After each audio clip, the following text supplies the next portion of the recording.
couple of reasons. First, the sidekick, although not the sharpest knife in the cupboard, is usually a thoroughly decent, well-meaning and kind individual who deserves to be treated with respect. Second, and more importantly, the sidekick plays several crucial roles in the genre, and for this reason, this figure's importance needs to be recognized and discussed. That is the purpose of this lecture. As with so many other aspects of our study of great mystery and suspense fiction, our starting point is the three mystery tales of Edgar Allan Poe, beginning with the murders in the Rue Morgue. Before we ever meet Poe's detective, Auguste Dupin, we meet the narrator. This suggests that the sidekick's most basic and in some ways most important function is to control what information the reader receives and how the reader receives it. In other words, in some examples of the genre, the sidekick is in many ways in control of the story and how it is told. For example, everything we learn about both Dupin and the cases that he involves himself in comes from the perspective of the sidekick. Because the narrator is Dupin's only friend, to the extent that Dupin confides in anyone, he confides in his sidekick. And in turn, that gives the reader a level of privileged access to Dupin's thoughts that no one else in the narrative possesses.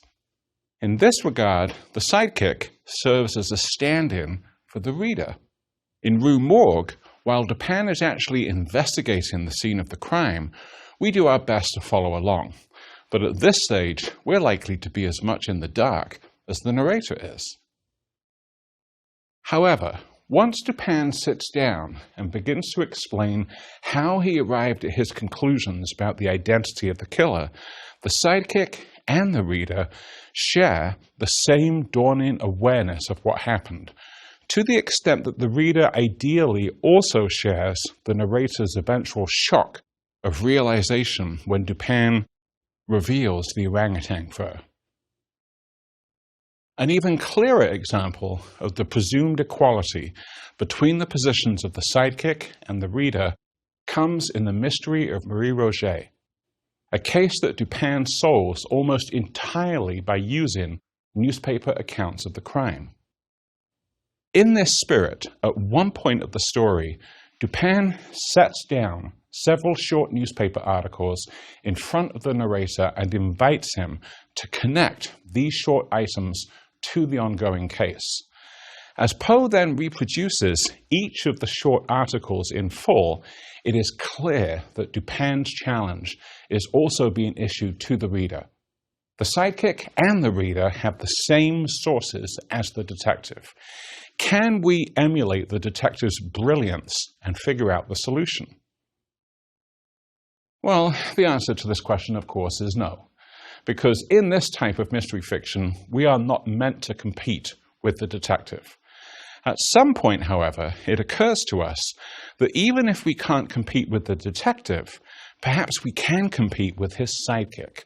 So although we experience some degree of fellow feeling with the sidekick, we're also encouraged to compete with him.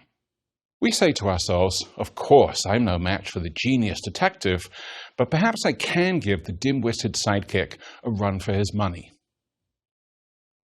Before going any further, we need to stop and acknowledge the fact that for a figure that plays such a crucial role, Poe's sidekick is the beneficiary of very little character development.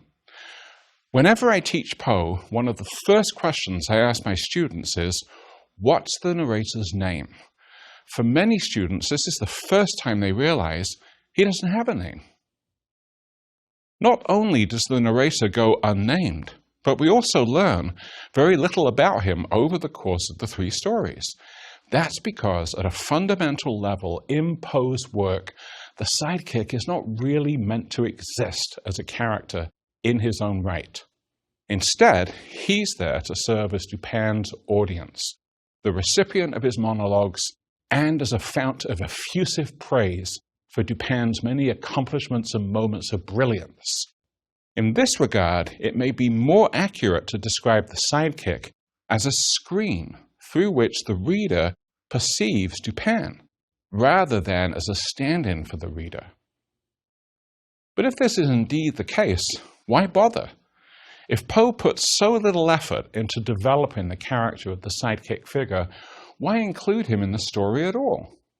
Partly because Poe did not want to tell these stories from Dupin's first-person point of view, because doing so would strip away too much of the air of mystery that should surround the type of genius detective that Dupin personifies. Far better that we get our information about Dupin through the filter of the adoring disciple, who can be relied upon to praise the genius detective in the proper manner. But couldn't this problem have been addressed by telling these stories from a third-person point of view?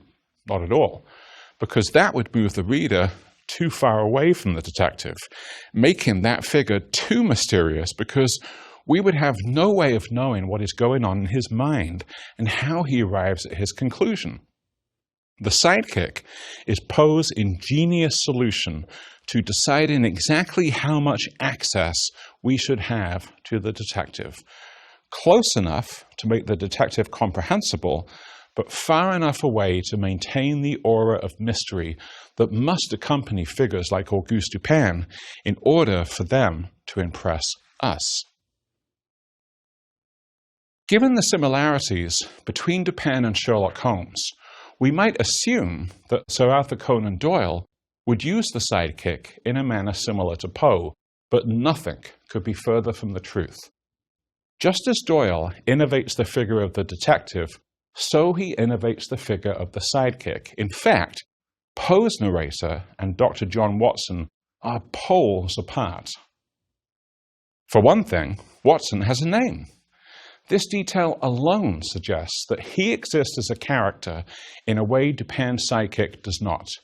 And indeed, over the course of the Holmes novels and stories, the reader learns a great deal about Watson's character and personal life. As we might expect then, the relationship between Holmes and Watson is completely different from that between Dupin and the nameless narrator. While it's true that Watson is undoubtedly still a sidekick, and that he plays second fiddle to the brilliant Holmes, in many ways Holmes regards him as a dear friend, and as an indispensable part of his success, whether it be in Watson's chronicling of his adventures, or in the assistance that Watson provides in many of Holmes's cases. A good example of this assistance can be found in A Scandal in Bohemia, the first Holmes short story. Holmes and Watson had previously appeared in the novels A Study in Scarlet and The Sign of Four.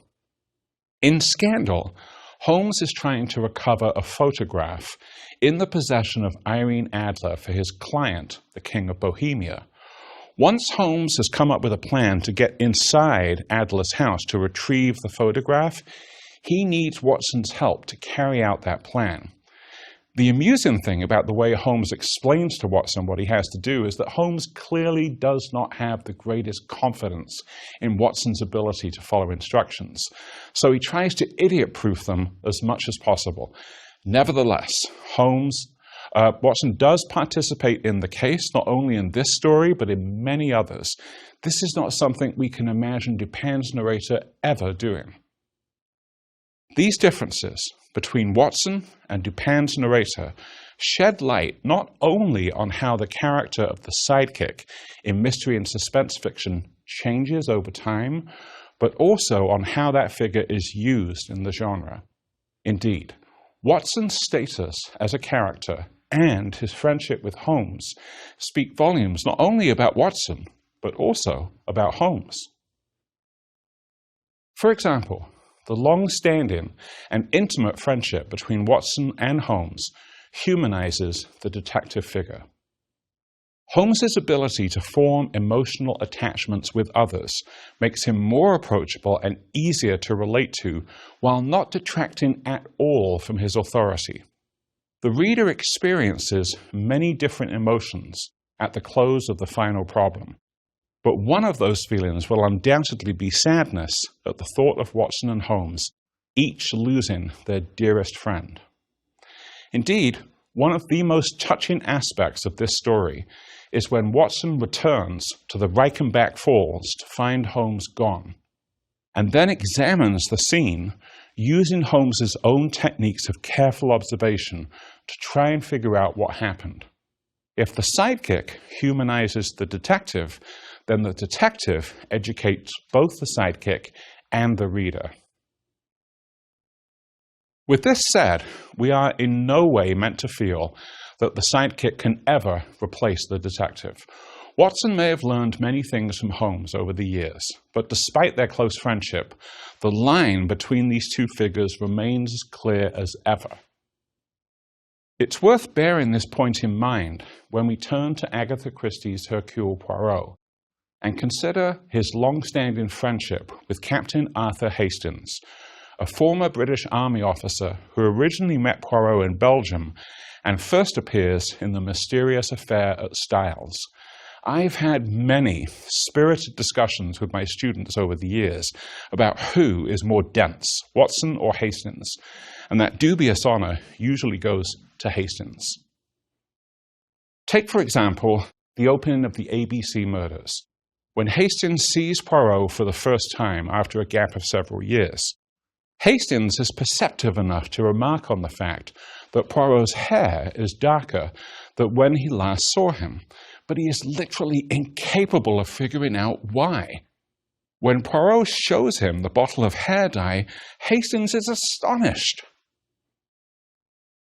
Such an extreme level of dunderheadedness on Hastings' part risks making the sidekick a figure of fun rather than a source of readerly identification. So why does Christie take this risk? Partly because Christie is writing a much more self-conscious form of mystery fiction than her predecessors, which among other things means that the author is playing a kind of competitive game with her readers, a game with a clear set of rules that ideally should not be violated. I think Hastings' stupidity illustrates the fact that although the sidekick figure is just as important to Christie as it is to Doyle, in some ways Christie's use of this figure is a little more limited and traditional. What is the sidekick's role in Christie's game? We've already seen an example of how the reader is encouraged to compete with the sidekick, and that encouragement is much more explicit in Christie's work. Although we'll probably lose if we choose to match wits with Poirot, we feel we have a decent chance of figuring out the solution before the dim-witted Hastings, and this possibility is one of the things that keeps us reading. The sidekick keeps us involved in the narrative because we get to feel superior to him while still regarding the detective as a different order of being. So does this mean that Christie's sidekick is nothing more than the butt of a joke? Not at all. At one point in the ABC murders, Poirot comments to Hastings that he finds him so valuable because, with Hastings around, Poirot will never be in danger of overlooking the obvious. At first, this remark seems to be little more than a backhanded compliment, but it turns out to be absolutely true. Later in the novel, Hastings makes an obvious observation that Poirot overlooked, and it proves to be the key to solving the case. While both facilitating communication between the detective and the reader and humanizing the detective, the sidekick figure also represents the power of the everyday, the ordinary, and the commonplace. In most cases, readers of mystery and suspense fiction are taught to regard common sense with suspicion. But the sidekick reminds us that, as Dan Aykroyd's Sigmund Freud once noted memorably, sometimes a banana is just a banana. In other words, the genius detective can sometimes overlook the obviousness of the obvious. And when that happens, the sidekick can step in, albeit unwillingly, to help. If the sidekick proved to be so useful to the writers we've discussed up to this point, we are then faced with a difficult question. Why did the sidekick disappear with the emergence of hard-boiled crime fiction? How could a figure go from being so central to being persona non grata in a very short period of time? Let me approach that question in a roundabout fashion by first pointing out that not even a traditionalist like Christie relied on the detective-sidekick relationship in all of her work. Miss Marple, for example, despite her many connections in the village of which she is an integral part, is essentially a lone wolf when she's detecting. And although this is a relatively unappreciated aspect of Christie's work, it's important to remember that she also invented the husband and wife detective team Tommy and Tuppence, who appear in one story collection, Partners in Crime, and 4 novels, The Secret Adversary, N or M, By the Pricking of My Thumbs, and Postern of Fate between 1922 and 1973. Although some of the comedy of the Tommy and Tuppence stories derives from the conflicts and differences between them, it's clear they make a good team precisely because of their differences. More importantly, for our purposes, the relationship between them does not obey the logic and structure of a detective-sidekick dynamic, but is a more egalitarian partnership. As such, readers of mystery and suspense fiction might find the Tommy and Tuppence novels a valuable counterbalance to the celebration of individualism that pervades so many examples of the genre. Strangely enough, considering that they're 2 writers who in other respects couldn't be more different from each other, Dashiell Hammett can be said to adopt a tactic similar to Christie's in his 1934 novel The Thin Man, which features Nick and Nora Charles, another crime-solving husband and wife duo. Thanks to the success of both this novel and the multiple subsequent movies starring William Powell and Myrna Loy, Nick and Nora have become iconic representatives of the bantering, romantically involved detective partnership. Featuring a streak of humor and a lightness of touch, notably absent from Hammett's other works, The Thin Man reminds us that Hammett's work is more diverse than many give it credit for. There are alternatives to the lone private eye, even in the work of the author that produced the classic version of that character type. But why is Hammett's other work such an unfriendly place for the sidekick figure? The Maltese Falcon is the obvious place to look for an answer to that question. In this novel, San Francisco private eye Sam Spade is hired by the mysterious Miss Wonderly to find her sister. Sam's job soon becomes much more complicated and dangerous when we learn that the true focus of the search is a mysterious object called the Maltese Falcon. When we first meet Miles Archer, Sam Spade's partner, we could be forgiven for expecting that he'll be Spade's sidekick. Although they're technically equals, Spade's status as the novel's protagonist might lead us to assume that Archer will take on a subordinate role. As it turns out, of course, Archer isn't around long enough to take on any role other than that of murder victim. Whenever I teach the Maltese Falcon, I describe Archer as the unknown member of the Star Trek landing party, a reference that's unfortunately lost on many of today's students. Archer is marked as expendable right from the beginning of the narrative, so we shouldn't be surprised when he's killed. Archer's expendability is driven home further by the fact that he goes completely unmourned and by how quickly Spade orders his name to be removed from the office door. But why exactly is Archer, and along with him even the hint of a sidekick figure, so expendable in hard-boiled mystery fiction? Despite first appearances, Sam Spade is in fact capable of forming emotional attachments, as we can tell from his friendship with the cop, Tom Polhouse, from the way he depends on his secretary, Effie Perrine, and from his tortured relationship with Bridget O'Shaughnessy. But these relationships are all either an unfortunate necessity, an inconvenience, or even a downright weakness, and all of them potentially or actually conflict with Spade's professional and personal identity as a private eye, an identity that requires a degree of emotional isolation that makes Auguste Dupin look positively gregarious. Having a sidekick is impossible for someone like Spade because it would involve sharing information with, working alongside, and trusting someone to a degree that Spade simply cannot countenance. To make an obvious point, the private eye is private not only in the sense that he works for himself rather than being an employee of an organization, but also in the sense that he keeps himself to himself, shutting himself away from contact from others, partly by choice and partly out of necessity.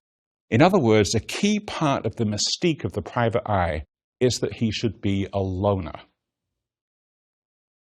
Interestingly, in Hammett's work, this characterization of the private eye is reinforced by the way he tells his story. Earlier, we looked at how Poe chose not to tell his Dupin tales from either first or third person point of view, and why he preferred instead to use the narrator to build a connection between Dupin and the reader. In a similar vein, first-person point of view is obviously unsuitable for Hammett because he wants to maintain as much of Spade's mystique as possible. But a sidekick narrator's point of view is just as unacceptable because that would require a character with a degree of intimacy with and a knowledge of Spade that Hammett cannot allow. For these reasons, Hammett is almost forced into using a limited third-person point of view to tell us about Spade. Limited in the sense that it never describes what's going on in Spade's head, so we have no idea what he's thinking at any point in the novel. Instead, Hammett provides the reader with clues about Spade's emotional state. Beginning with the opening paragraph of the novel, we receive frequent descriptions of Spade's facial expressions and his actions, but it's never very clear how we're meant to interpret any of this information. For example, when Spade is informed over the phone about Archer's death, he says very little, but then Hammett gives us a very detailed description of how Spade carefully and efficiently rolls himself a cigarette. Why go into so much detail about such a mundane event? What does this event have to do with Spade's reaction to Archer's death? My favorite example of this type of uncertainty is when we're told at one point that Spade's eyes burned yellowly. I'll be honest, before I read The Maltese Falcon for the first time, I didn't even know that yellowly was a word. But even if we know that it is, what good does it do us? What does it indicate about Spade's interior emotional state that his eyes are burning yellowly? We don't know for sure. We can only guess.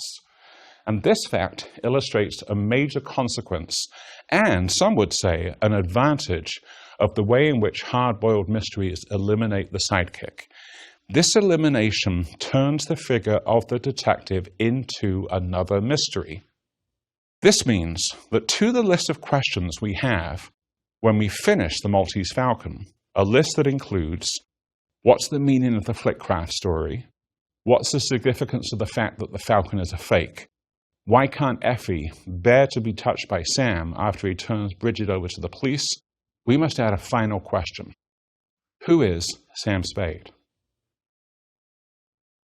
If we turn now to the work of Raymond Chandler, a writer who was profoundly inspired by Hammett, and yet someone whose work is very different from that of Hammett, we'll notice some important continuities and differences that shed more light on the status of sidekicks in mystery and suspense fiction. Just as it's impossible to imagine Sam Spade with a sidekick, the same goes for Philip Marlowe, Chandler's series protagonist, and for many of the same reasons.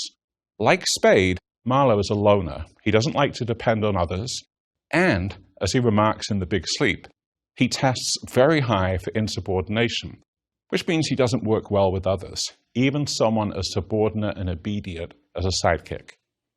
Despite these similarities, however, we should note another reason why Marlowe doesn't need a sidekick.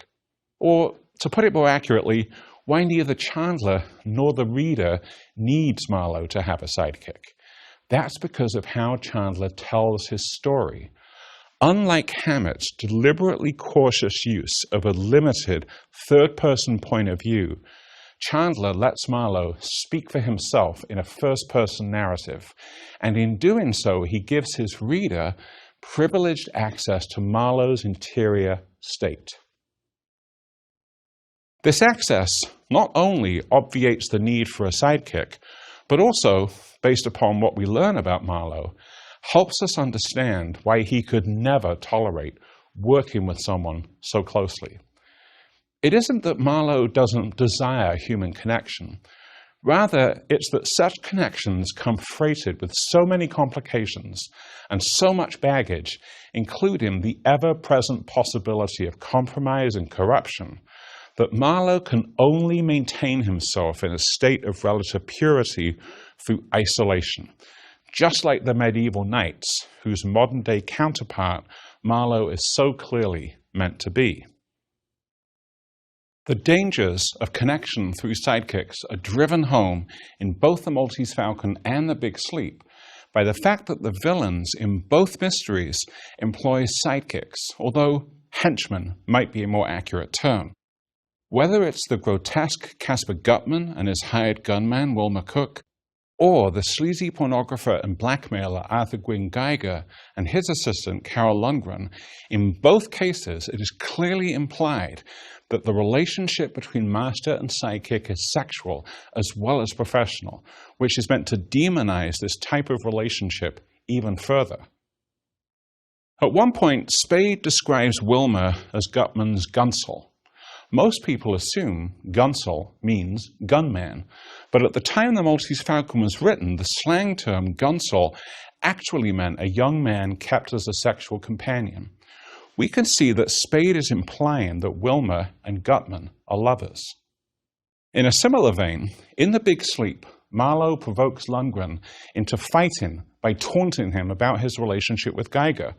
When Lundgren takes the bait and punches Marlowe, Chandler's private eye hero comments dismissively that a pansy has no iron in his bones. The sidekick has gone from being a trusted assistant, a dear friend, and an indispensable part of a mystery narrative to being an abject and despised figure that, because of his corruption, is not to be trusted on any account. The curious thing about this transformation, at least in Chandler's case, is that the private eye still yearns to connect with others, and particularly with men. Over and over again in Chandler's work, it is women who reveal themselves to be the most corrupt and untrustworthy characters, where it's the male characters, such as General Sternwood in The Big Sleep and Terry Lennox in The Long Goodbye, with whom Marlowe forms the most intense emotional attachments. This suggests to me that the main reason the sidekick figure comes in for so much criticism in hard-boiled mystery fiction is not, or rather not just because of objections to this particular character type. Rather, the sidekick is a convenient target for the anxiety and danger that any form of friendship or emotional connection evoke in the hard-boiled universe. As much as Philip Marlowe might want the kind of male bonding that Holmes enjoys with Watson, he knows or feels that it's too dangerous. Having considered the presence or absence of the sidekick figure in both classical and hard-boiled mystery fiction, I'd like to close by looking at whether this figure plays any role in a very different example of the genre, namely the police procedural.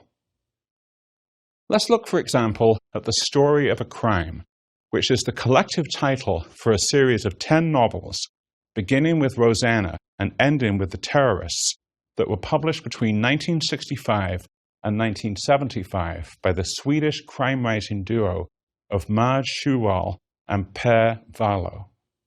The series tells the story of a group of detectives and police officers who all work for the Special Homicide Commission of the Swedish National Police.